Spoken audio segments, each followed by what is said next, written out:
Greetings from Snake Mountain Boat Works on Tuesday, March 18, 2025. Now there's a milestone, a totally finished 5,200 bottom. Rick, you put 4 coats or 5 coats on? 5. 5 coats Yep.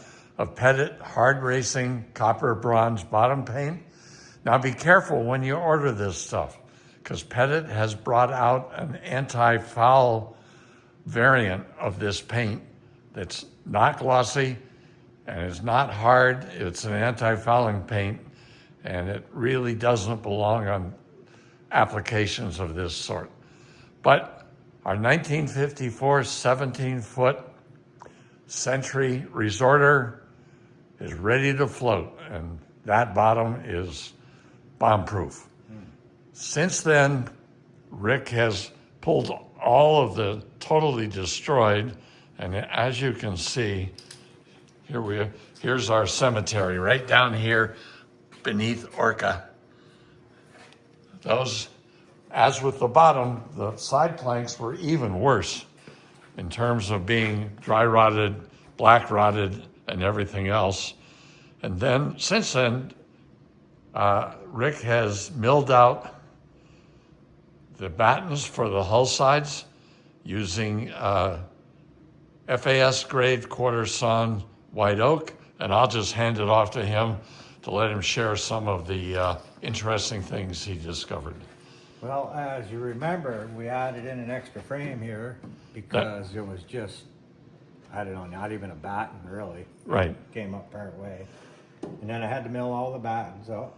And as you can see, they all fit right inside the little grooves here all the way down through. And put one screw in each center to hold it into place. Right. And then underneath, that was the tricky part, because this covering board was so warped and so bent out of shape that it took a lot of clamps and a lot of work to get it back up into place, and it's really got to be replaced. It's not any good at all. So it's just there temporarily. It's just temporarily. But originally the covering board was screwed to screwed the top. They're all screwed batten. right through into the battens all the way down, and that's, as you see, we have floating frames, and that's how it was designed. It was designed where it was hitched. The frames float, Yep. tie into the batten. Yeah, and then your inner frame and your outer frame, connected. That's where it's all hitched to it. Wow. And there's no screws into the bottom of these frames at all, and that's just the way they designed it. Well, that'll protect them from rotting. There's always air in there. Yeah. Yeah, you never get any rot, that's for sure. Maybe that was why they designed it that way. Maybe. Because as we know, each boat's different. Sure. And we like to match them so they come out so they're original. And Century was trying to build light boats. Yeah. Yeah. And we've got them all in. All the battens are in all the way around. And now, as you can see, we're milling planks. So these have received their 4 coats of They CPS. had the 4 coats of CPS, and as you can see the paint. It's inside all the way up through. Everything's been painted 1 coat so far. I've got to go in and touch it all in around when we flip the boat over. That's right. And the frames as well. Yeah. I bet it was a lot easier to paint those frames from the Oh, outside. it was. I mean, it's like half the time. Right. Right. So it does make things easier when you think about how you want to, do your project to start Sure. with, and you just keep thinking of better ways of doing it. Well, what are we doing here? This is where we're milling. We've got a bunch of them already down here. As you can see, got a bunch of them already milled already.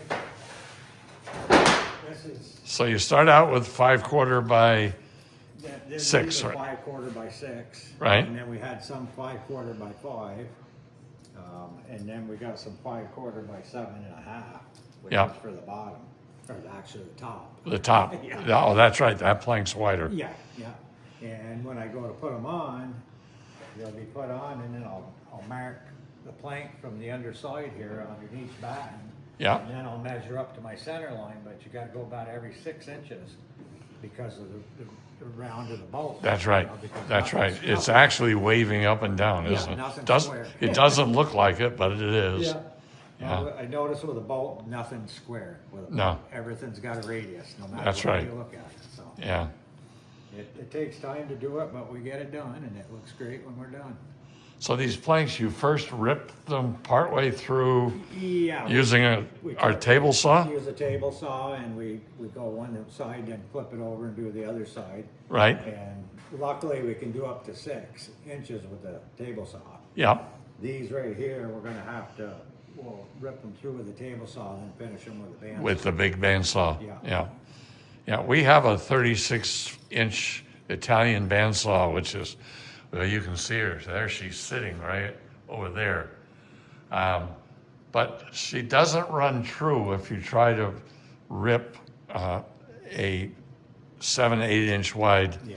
piece of quarter sawn mahogany, and that's what, of course, all of these are. So Joe and Rick sort of created this as an alternative approach.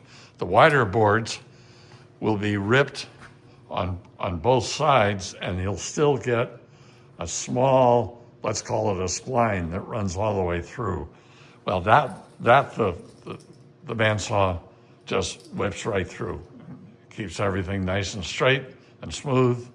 So it'll be hours and hours of work, and as you can see, mountains and mountains of dust. We run our dust collection system, but ripping these with that fine-tooth blade, it just produces so much sawdust.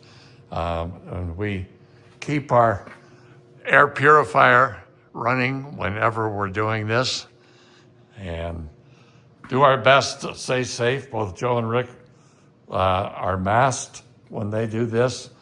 So we're trying to keep our lungs mahogany free. Yeah. Yeah. So with that, let's come to the end of this update on our 1954 17-foot Century Resorter. Thank you so much. Bye-bye for now from Snake Mountain Boatworks.